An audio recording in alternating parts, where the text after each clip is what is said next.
ওরা তো পুকুরে নামার কথা না। আমার ছেলে তো আবার না বললে কিচ্ছু করে না।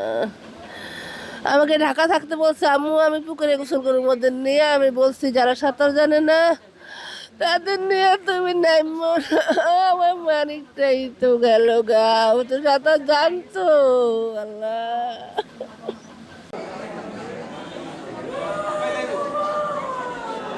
আমি যাওয়া দেখি নাই, মানে গোসল যে ওরা সিঁড়ির উপরে করতেছে ওটা আমি দেখছিলাম। তো দেখার পরে যেমন ভিতরে আর কাজ ছিল, তো কাজ করতে গেছি, তার কিছুক্ষণ পরে ওরা করতেছে যে সুপানে নাই। তা আমি বলতেছি যে সুপানে নাই, তো জানলা দিয়ে দেখলাম যে ওরা খুঁজতেছে যারা সাঁতার পারে। তখন ওরা বলতেছে আমরা পাচ্ছি না। তখন আমি কি করলাম, ওর আম্মুকে ফোন দিছি।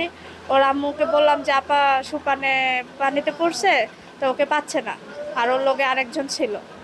পরে ওনাকে বলার পরে ওনার ফোন কেটে দিয়ে তখন আমি ওই যে গ্রামের আর দুইজনকে ডাকছি যে তোমরা যে যেখানে আসো সবাই ওকে উঠাও।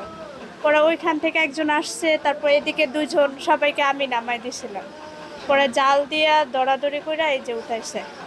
আসার পরে আমি দেখি যে এই পাশে একজন, এই পাশে একজন, 3-4 জন ওকে এবং 3-4 জন ওকে পাঞ্চ করতেছে। মানে ওনাদের ধারণা, যেটা আমি যতটুকু বুঝলাম, যে পেটের পানিটা বের করে দিলে মনে হয় ওরা ঠিক হয়ে যাবে।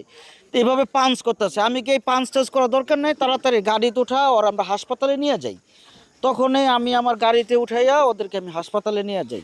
কিন্তু হচ্ছে ব্লিডিং ছিল, নাক দিয়ে রক্ত রক্ত বেরোচ্ছিল, মুখ দিয়ে রক্ত বেরোচ্ছিল, যেটা আসলে একটু সাসপিসিয়াস, আমার কাছে একটু সন্দেহজনক মনে হয়েছে। এই কারণে হচ্ছে আমি পোস্টমর্টম করার জন্য বলেছি। বাকিটা পোস্টমর্টমের পরেই বলা যাবে। আমাদের কাছে পানিতে ডুবা বলে মোটামুটি আমরা নিশ্চিত হয়েছি। তাদের পরিবারের থেকেও তারা আমাদেরকে এভাবে জানাইছে, উভয় পরিবারে তারা পোস্টমর্টম করতে চাবে না, যেহেতু তাদের কোনো চাচ্ছে না, যাদের তো কোনো শুভ সন্দেহ নাই। সেটা আমরা আমাদের সাথে আরও পর্যবেক্ষণ করে আমরা সিদ্ধান্ত নেব।